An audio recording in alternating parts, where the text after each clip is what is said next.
melakukan, menggenapkan apa yang diwahyukannya kepada saudara dan saya. Yang diperlukan adalah percaya. Kalau saudara mau bersama Tuhan Yesus, tidak ada yang tidak bisa.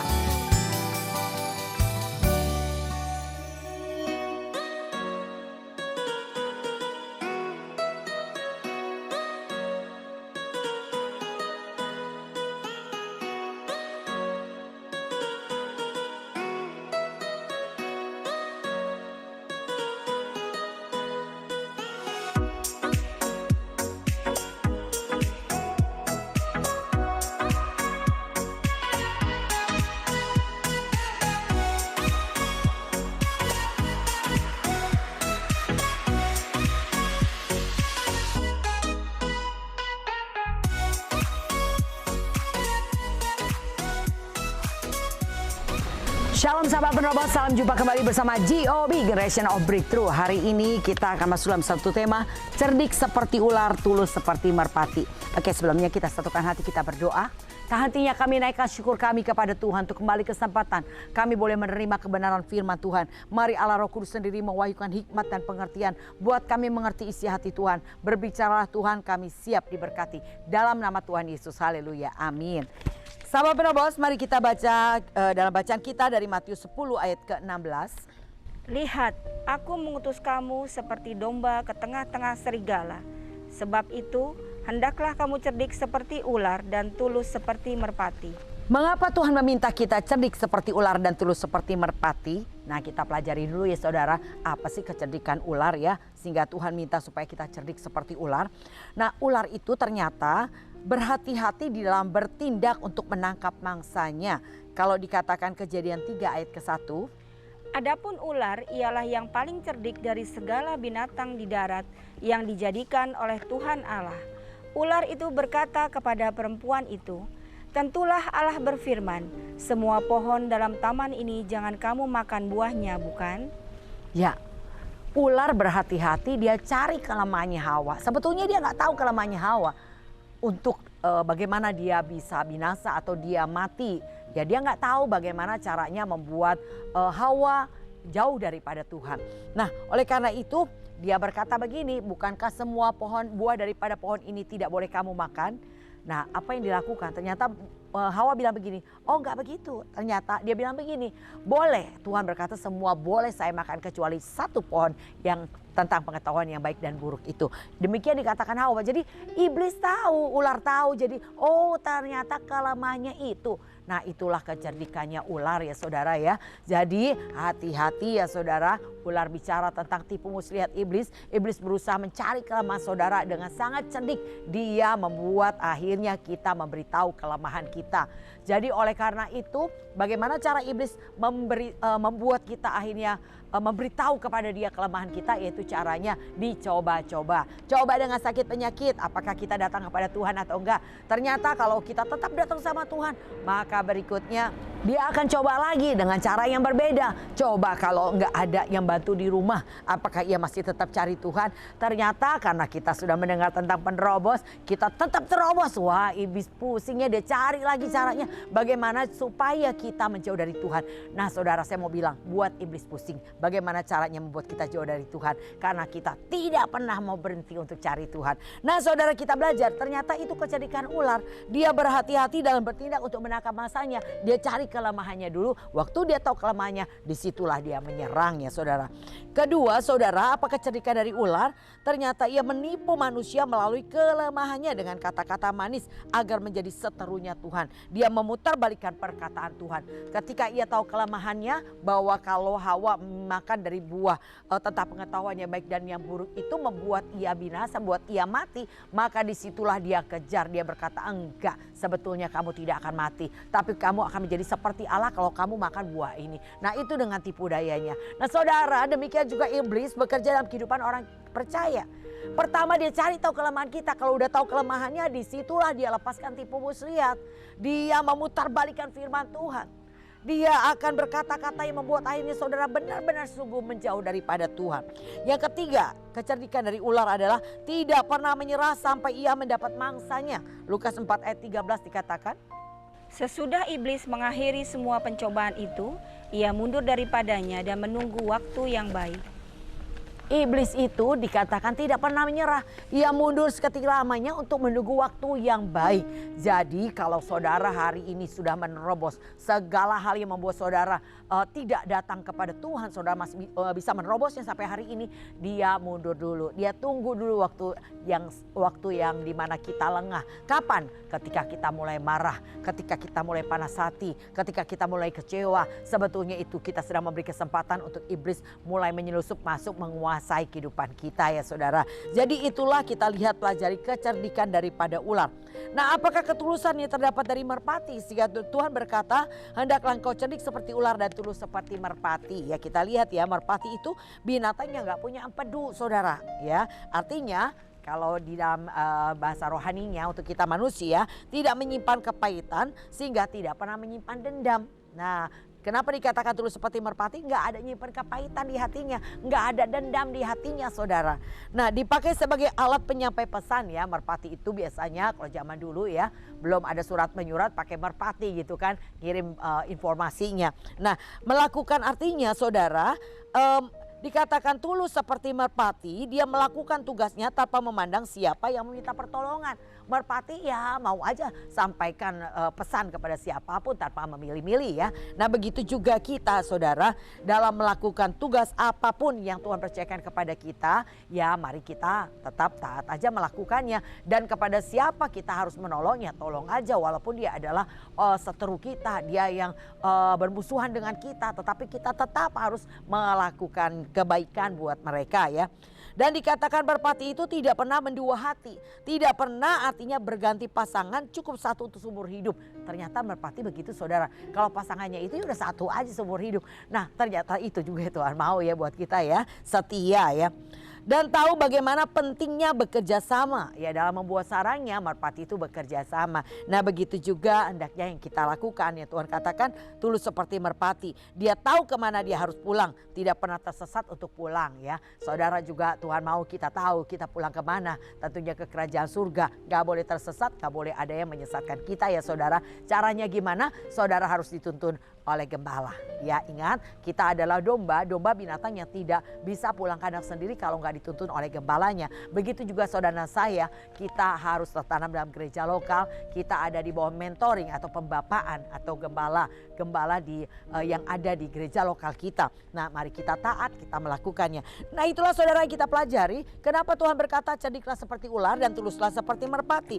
Saudara kita perlu waspada, Tuhan mengutus kita dikatakan seperti domba di tengah-tengah serigala. Artinya bahaya selalu ada di sekeliling kita yang berusaha menerkam dan membinasakan kita.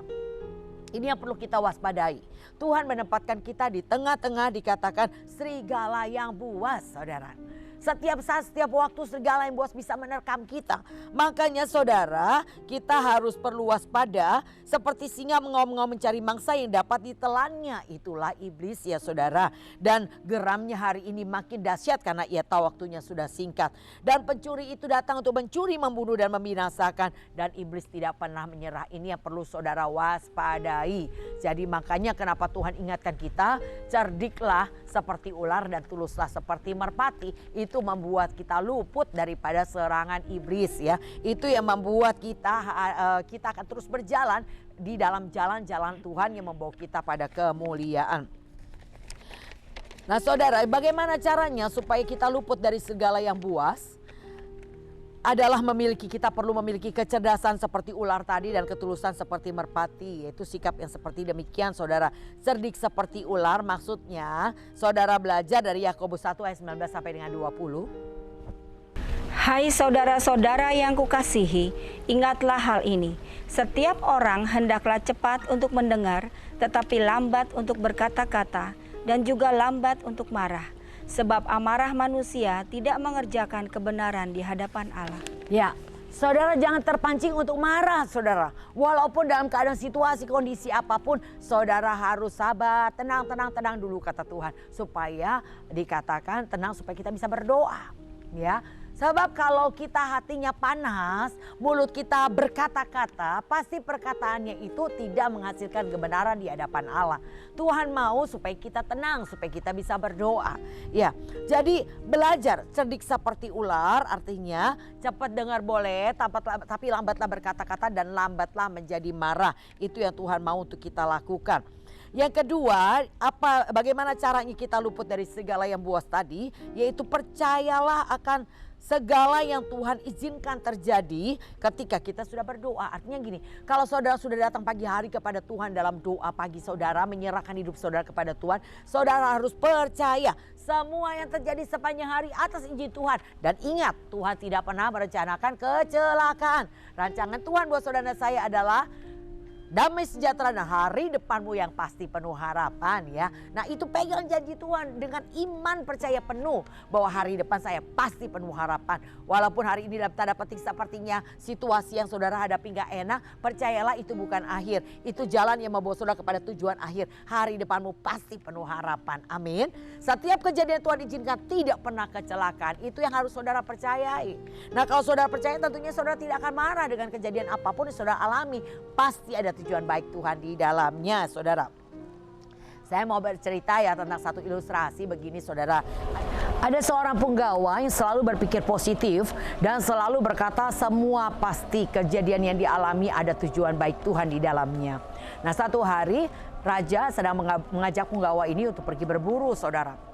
Dan pada saat ia pergi berburu, raja melihat ada pohon kelapa dengan buah kelapanya sangat menarik. Sehingga dia bilang kepada penggawanya, tolong petik itu buah kelapa. Dia mau minum air kelapa itu, saudara. Akhirnya dipetiklah buah dari pohon kelapa itu. Waktu dibelah itu dan diminum oleh raja. Ternyata raja karena haus ya saudara, dia gak sabar maka giginya patah kena batok kelapa, saudara. Jadi ompong, dia kesakitan gitu. Dia mengeluh karena sakitnya. Tapi penggawanya ketawa sehingga raja marah. Kenapa kamu ketawa? Nah penggawa bilang begini, pasti ada tujuan baik Tuhan di dalamnya katanya. Wah raja gak terima, raja marah, dijeblosin ke sumur lah itu penggawa dan dia berburu sendiri. Waktu dia berburu dia ketemu dengan orang-orang suku pedalaman yang sedang mencari korban untuk dibawa persembahkan kepada dewanya. Ditemuilah raja, jadi raja ditangkap dan mereka senang banget. Wah ini adalah persembahan yang terbaik yang bisa diberikan kepada dewanya. Nah waktu raja diikat, raja menyeringai karena ketakutan, kelihatan giginya ompong, saudara. Sehingga mereka berkata, waduh ini cacat, ini gak bisa. Akhirnya dilepas tuh raja, saudara. Dan raja berpikir benar juga tuh kata penggawa ya, bahwa semua ada tujuan baik Tuhan di dalamnya. Coba kalau saya gak ompong, saya pasti jadi korban tadi, katanya begitu. Dia cepat-cepat mau berterima kasih dan bicara dengan penggawanya minta maaf, saudara. Waktu dia temui penggawanya di sumur, dia melihat penggawanya lagi ketawa sambil menyanyi-nyanyi sukacita, saudara. Dan akhirnya diangkat keluar penggawa itu, dia bertanya raja, kenapa kamu bergembira? Kenapa kamu bernyanyi-nyanyi padahal saya buang kamu ke sumur? Dia bilang begini, pasti ada tujuan baik Tuhan di dalamnya. Dia bilang begitu, saudara. Dan pada saat itu raja cerita tentang kejadiannya. Tambah terbahak-bahak ketawanya penggawa ini dengan sangat bersyukur kepada Tuhan. Lalu raja bingung, kenapa kamu tertawa dengar cerita saya?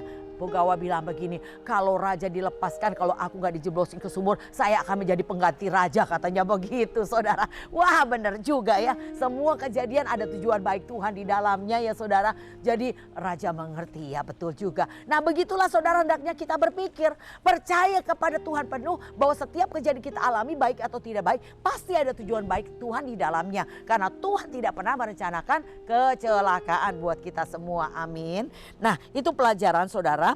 Dan dikatakan inilah saudara yang harus dilakukan, sikap cerdik seperti ular, yaitu percaya bahwa yang Tuhan izinkan semua adalah baik. Yang perlu kita lakukan, datanglah kepada Tuhan, pikul artinya terima prosesnya dan belajar. Tuhan akan ajar apa yang harus kita lakukan. Nah begitu seterusnya, setiap mengalami sesuatu masalah yang buat saudara letih lesu beban berat, saudara hanya perlu datang kepada Tuhan dalam doa, terima prosesnya. Saudara jangan marah karena proses yang ada, terima prosesnya dan belajar, minta Tuhan pengertian. Semua pasti ada pembelajaran. Setiap yang Tuhan izinkan terjadi bagi setiap kita yang ada di dalam rencana Tuhan, saya percaya ada tujuan baik Tuhan di dalamnya.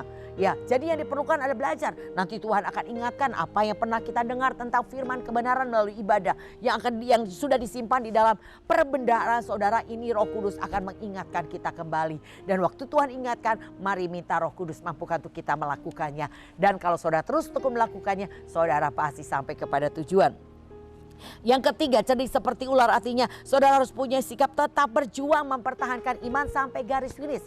Jangan berhenti di tengah jalan, maju terus, selesaikan pertandingan iman saudara sampai garis finish.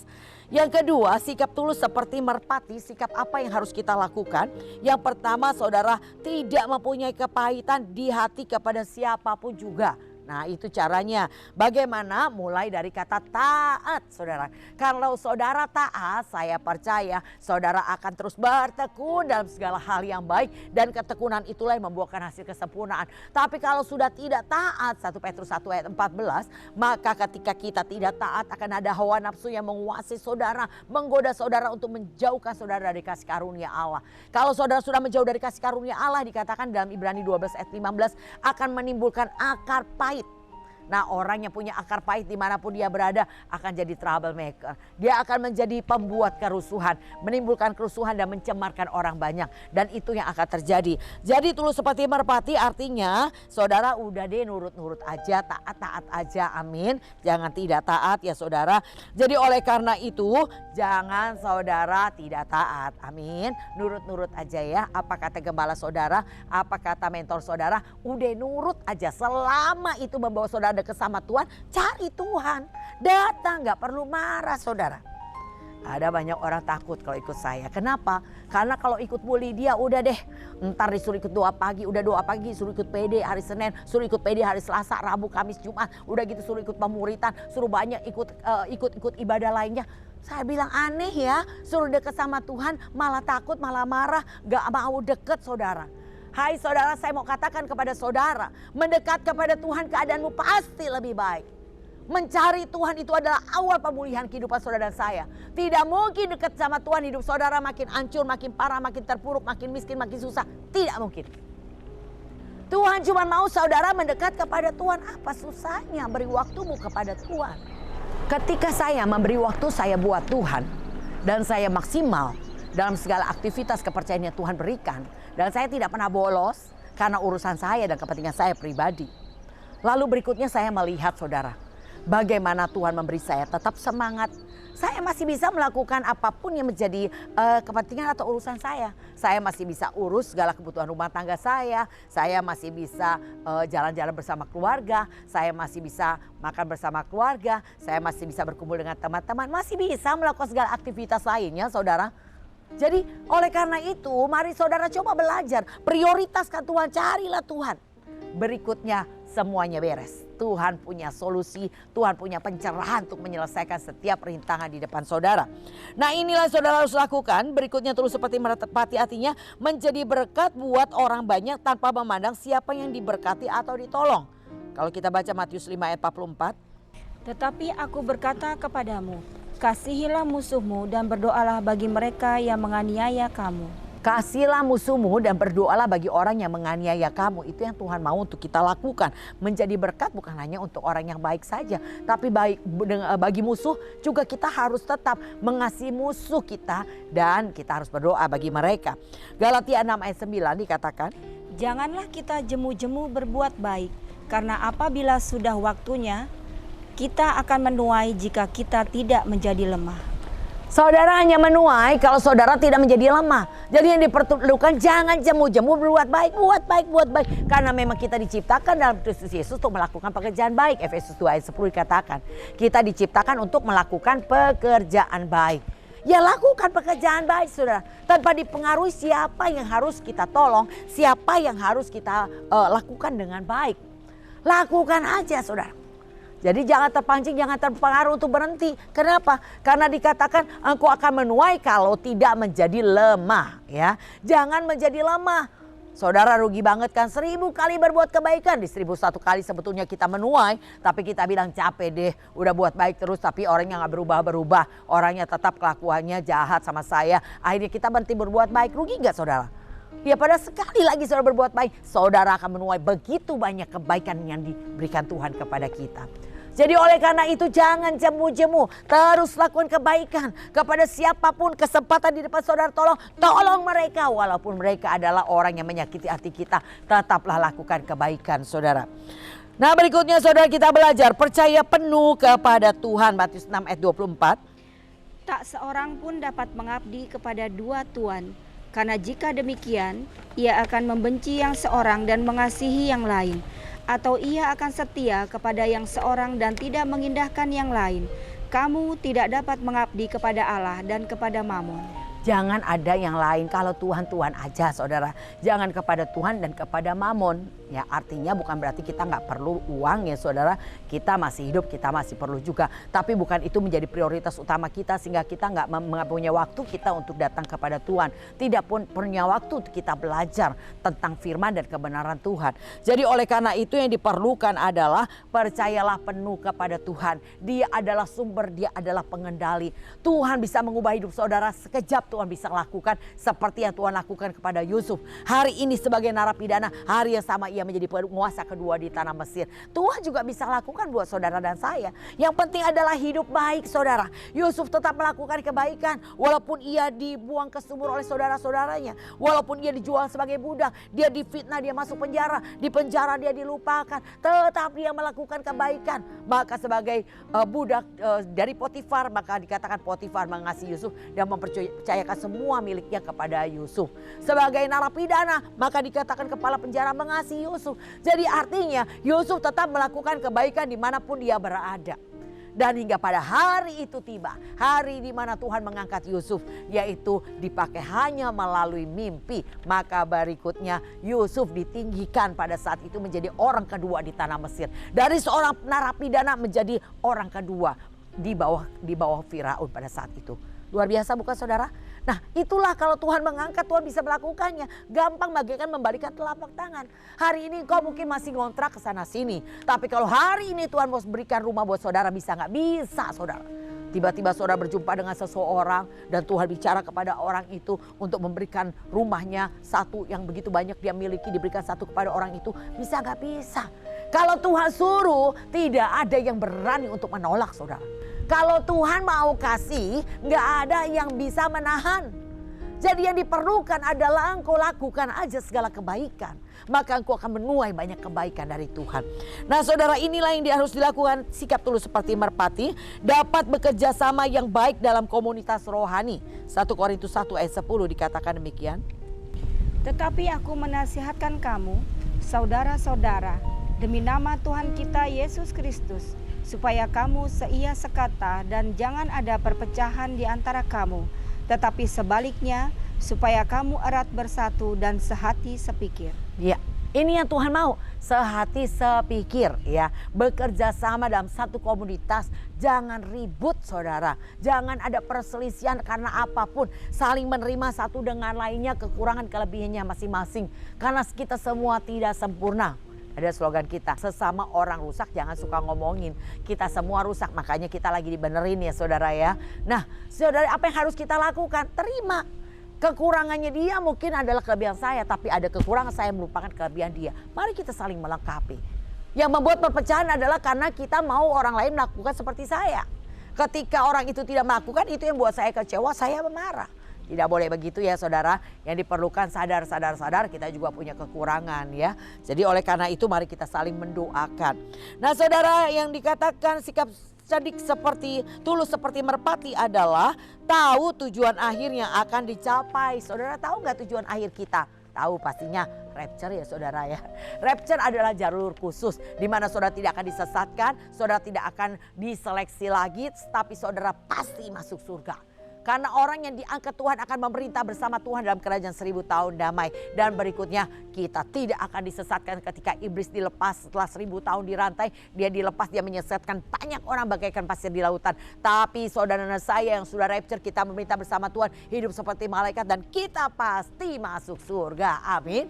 Nah inilah yang saya kejar dan itulah hendaknya yang saudara kejar. Saudara harus rapture. Kesempatan masih ada hari ini, gunakan sebaik-baiknya. Perhatikan dengan seksama bagaimana engkau hidup? Sudahkah engkau hidup sebagaimana orang arif dan bijaksana? Oleh karena itu tetaplah bertekun di dalam ibadah. Dalam ibadah engkau akan mendapatkan banyak hikmat, banyak pengertian, banyak pengetahuan. Sehingga kau tahu apa yang harus kau lakukan. Mari saudara dengar. Saya pelajari dari kitab Yesaya, kitab Yeremia, Yeskiel bicara tentang ternyata murka Tuhan turun kepada bangsa Israel. Penyebabnya adalah karena mereka nggak mau mendengar, mereka nggak mau memperhatikan, dan mereka nggak mau mencari Tuhan. Akhirnya mereka melakukan apa yang jahat di mata Tuhan. Jadi Tuhan memanggil saudara untuk ngebenerin kita. Saudara kita yang nggak bener nih lagi dibenerin. Bagaimana saya bisa belajar, bisa main keyboard. Kalau saya nggak memberi waktu untuk kursus keyboard. Saya belajar keyboard, saya dengar apa yang diajarkan oleh guru. Saya melihat dan saya mempraktekannya. Jadi saya bisa melakukannya. Nah begitu juga saudara saya. Bagaimana hidupmu mau diubahkan menjadi manusia surgawi. Mengerti bagaimana engkau harus hidup sebagai anak-anak Allah. Kalau engkau nggak pernah mau mendengar. Maka Tuhan bilang ayo dengar. Seneca telingamu dengar, belajar. Dan firman yang saudara terima itu mengajar, mengubah pola pikir saudara. Karena iman timbul dari pendengaran akan firman Tuhan. Iman mulai timbul, iman mulai dibangkitkan. Berikutnya akan bertumbuh ketika engkau mempraktikkan setiap firman yang kau dengar di tengah aniaya. Nah ini yang Tuhan mau kita lakukan. Semua ini hanya bisa dilakukan kalau kita hidup bergantung kepada Tuhan dan menjadikan Tuhan sumber dan pengendali dalam kehidupan kita. Serta kita lakukan dengan tekun dan setia. Amin. Mari kita belajar melakukannya dengan ketekunan, kesetiaan. Jadikan Tuhan sumber dan pengendali dalam kehidupan saudara dan saya. Saudara waspadalah. Di sekeliling kita punya potensi untuk melukai dan menyakiti hati kita. Tapi yang penting adalah respon saudara. Ya, banyak orang sekeliling kita siapapun bisa punya potensi untuk dipakai Tuhan untuk melihat respon saudara.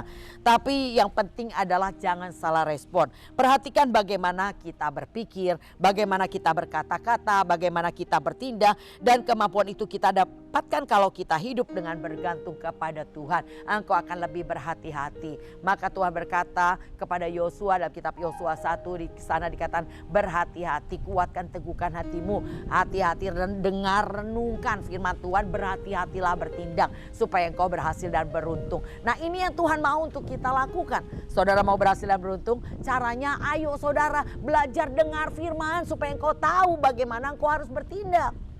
Kalau engkau tidak mau dengar, bagaimana engkau tahu bagaimana apa dan seperti apa yang Tuhan mau untuk kita lakukan? Belajar dan belajar. Tuhan memanggil kita untuk menyempurnakan kita. Tuhan memanggil kita untuk memindahkan kita yang harusnya binasa dalam kegelapan dipindahkan kepada terang yang ajaib. Maka Tuhan mengajar kita dengan memanggil, memilih dan menempatkan kita dalam gereja lokal dan komunitas rohani supaya engkau semakin hari semakin mengenal jalan Tuhan, melakukan ketetapan Tuhan, kekuatan Roh Kudus, dan engkau disempurnakan, diubahkan hari lepas hari. Ketika engkau menyimpang, kau datang sama Tuhan, Tuhan ingatkan lagi, Tuhan tegur lagi, Tuhan ajar lagi, supaya kita tetap lurus di dalam jalan Tuhan. Amin. Dan itulah saudara yang harus kita lakukan. Mari saudara bukan hanya menjadi pendengar, mari kita menjadi pelaku firman Tuhan. Belajarlah seperti tadi firman Tuhan katakan, cerdik seperti ular dan tulus seperti merpati. Mari saudara, saya akan berdoa buat saudara biarlah kita bisa menjadi pelaku-pelaku firman Tuhan. Terpujilah nama Tuhan yang mengajar hari ini bagaimana sikap hati yang harus ada pada kami saat ini. Untuk kami boleh berkemenangan bertahan sampai garis finish. Yaitu kami harus mempunyai sikap cerdik seperti ular dan tulus seperti merpati. Karena Engkau menempatkan kami di tengah serigala buas dengan sikap yang seperti cerdik seperti ular dan tulus seperti merpati. Kami percaya kami akan tetap berkemenangan. Kami tetap terlindungi daripada serigala yang buas. Kami akan tetap berjalan dalam jalan Tuhan sampai kami menyelesaikan garis finish. Kekuatan, kuasa, pengurapan Roh Kudus turun bagi kami semua, memampukan kami melakukan setiap firman kami dengar dalam nama Tuhan Yesus. Demikian sahabat Penerobos, biarlah menjadi berkat buat kita semua. Saya tetap mengundang sahabat Penerobos untuk bergabung bersama komunitas kami Penerobos. Biarlah kita dilatih terus menjadi para penerobos di akhir zaman yang tidak berhenti dan tidak mudah menyerah karena apa yang dilihat, karena apa yang didengar, karena apa yang dihadapi. Maju terus sampai garis finish. Saudara boleh catat nomor di bawah ini dan katakan, saya rindu bergabung dalam komunitas Penerobos. Saya akan kasih link Zoom kepada saudara untuk bergabung bersama kami. Kami adalah sekolah Penerobos. Ya saudara, hiduplah sebagaimana seorang murid yang terus mau belajar dan diajar. Tuhan Yesus memberkati. Salam GOB.